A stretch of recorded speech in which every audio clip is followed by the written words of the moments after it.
Okay, this is the middle driven shaft bearing retainer.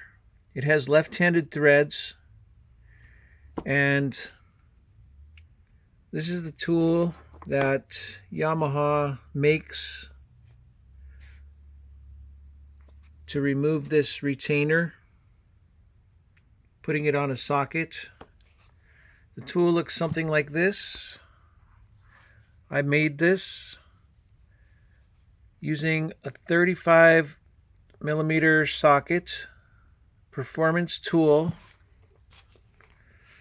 PT performance tool from O'Reilly Auto Parts. O'Reilly Auto Parts charges, in Washington State, they were charging $21 for this socket, but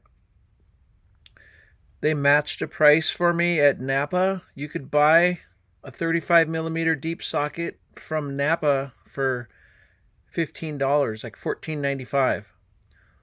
Or you could get O'Reilly's to match the price, possibly, which is what I did. And the friendly guy at the O'Reilly store matched the price for Napa. And because this socket at O'Reilly's is slightly larger, so it's I don't have my diagram in front of me. I've got that in another video, but this is close to 48 millimeters in diameter. It's like 47.76 millimeters, where the one at O'Reilly's is 47.36, I believe. So this is, again, O'Reilly's is the 47.76, I believe, which is very close to 48 millimeter. And so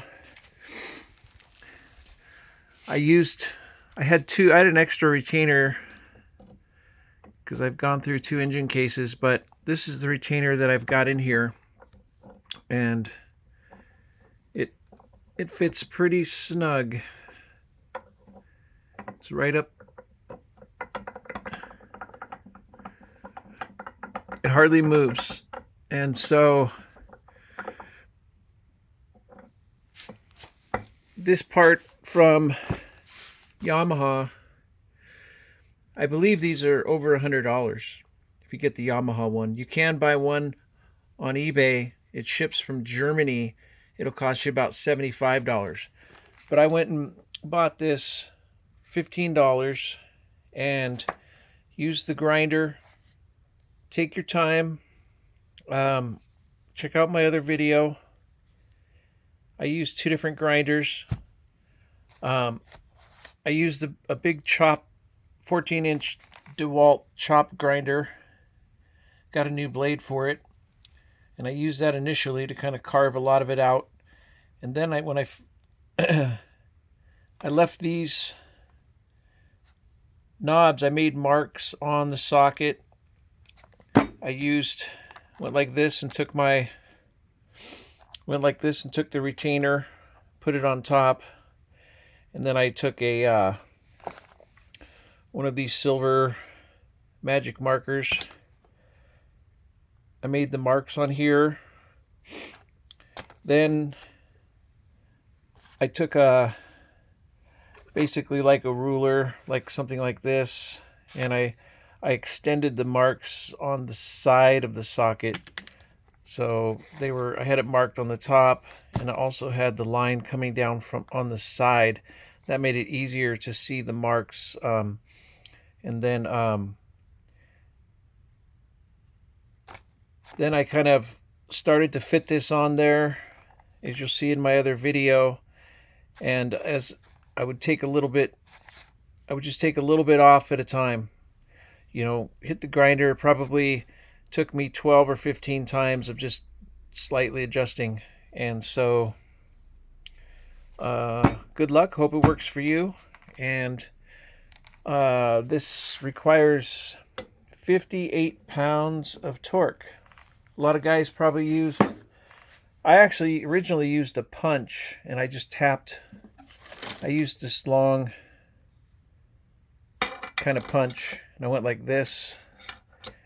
And a lot of guys will remove them and it will work. But when you're putting it back in, you can use the hammer and tap it. You got to be careful. This is an aluminum case, but it's just hard to get a good angle to know, you know, are you getting the 58 pounds of torque? You can mark this with a magic marker before you remove it, and then you could theoretically tap it back to that part. I tried to do that, but the mark got a little erased, and it was hard to tell, and it was quite a big difference. I would have really had to hit this thing pretty hard to get it back to that mark. I had about 1.5 inches to go, and I just thought that may not be right. So I decided to be safe and take the time to make this tool. Now if I ever have to take this apart again, hey, you've got the tool in your toolbox, and it's one less barrier for working on these motors. All right, good luck.